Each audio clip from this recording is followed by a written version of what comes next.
যেখানে চায়ের কাপে গল্প শুরু হয় সেখানে সময় যেন থমকে দাঁড়ায়। প্রতিটা চুমুকেই থাকে সুখের খোঁজ আর জীবনের রং। শ্রীমঙ্গল হলো চায়ের রাজধানী। এখানে আসলে ছোট বড় অসংখ্য চা বাগান চোখের সামনে পড়বে। আমাদের শ্রীমঙ্গল জার্নির শুরুতেই আমরা যাব আলিয়াছড়া খাসিয়াপুঞ্জিতে।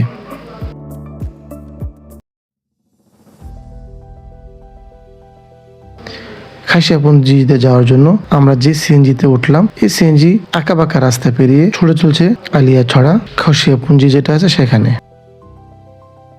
আমরা এখন চলে আসলাম আলিয়াছড়া খাসিয়াপুঞ্জিতে। এখানে বেশ কিছু নির্দেশনা দেওয়া আছে, এই নির্দেশনা পড়েই আমরা ভিতরে প্রবেশ করলাম। ভিউয়ার্স, আমরা এখন আছি আলিয়াছড়া যেই খাসিয়াপল্লী সেখানে আসলাম।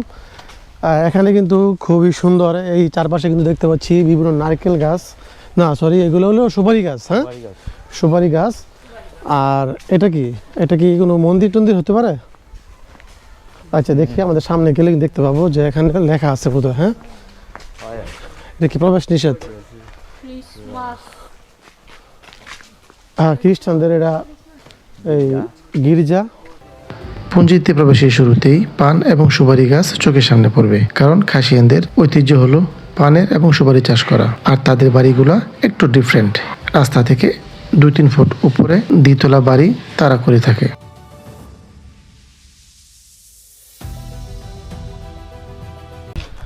আমরা এখন আছি আলিয়াছড়া যে খাসিয়াপল্লী সেখানে। শিবু ভাই, কেমন লাগতেছে আপনার এখানে এসে? তো ভাই মোটামুটি ভালোই লাগতেছে। আমার কাছে মোটামুটি না, অনেক বেশি ভালো লাগতেছে, কারণ এখানে বিচিত্রময় মানুষের বিচিত্রময় চলাফেরা, অসাধারণ এক জায়গা। এখানে মানুষের জীবনযাত্রাটা কোনো অন্যরকম, আমাদের মতো স্বাভাবিক না। এখানে বাড়িঘর যেগুলো আছে প্রত্যেকটা বাড়িঘর কিন্তু মানে অস্বাভাবিক। মাটি থেকে একটু উপরে ঢালু একদম কিছু সিঁড়ি বেয়ে বেয়ে কিন্তু তাদের বাসার উপরে উঠতে হয়। দেখতে কিন্তু খুবই সুন্দর লাগে। আর এসব এলাকার মানুষের জীবনযাত্রা, চালচলন আমাদের সাধারণ মানুষের চালচলন থেকে সম্পূর্ণ ভিন্ন একটি জাতিগোষ্ঠী হলো এই খাসিয়াপল্লী। আসসালামু আলাইকুম, আমরা এখন আছি আলিয়াছড়া যেই প্রাথমিক বিদ্যালয়, এই বিদ্যালয়ের সামনে। আর এই জায়গাটা কিন্তু খাসিয়াপল্লীর একদম ভিতরে। আপনারা দেখতে পাচ্ছেন এখানে একটা স্কুল আছে, আর স্কুলের পাশে আছে খ্রিস্টানের একটি গির্জা। আমরা হাঁটতে হাঁটতে গির্জার পাশে যাচ্ছি, কারণ খাসিয়াদের প্রধান ধর্মীয় হলো খ্রিস্ট ধর্ম।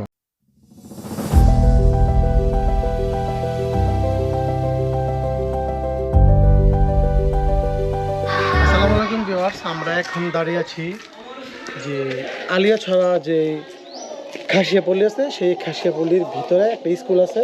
ওই পাশে যদি আমরা দেখি স্কুল, আর স্কুলের পাশেই আছে একটি গির্জা। এখানে কিন্তু খ্রিস্টানদের ধর্মীয় স্থান। আর এই খাসিয়াপল্লীর অঞ্চলের বেশিরভাগ মানুষই কিন্তু খ্রিস্টান, তো তাদের জন্য কিন্তু এই গির্জাটা আছে। আমাদের আশেপাশে কিন্তু আমাদের গির্জার সংখ্যা খুবই কম। আমরা এখানে আসতে আসতে খাসিয়াপল্লীর ভিতরে যখন আমরা প্রবেশ করলাম, তখন আমাদের চোখের সামনে বেশ কয়েকটি গির্জা চোখে পড়লো। তো আমরা ভাবলাম যে এখানে মানুষ পুরো খ্রিস্টান।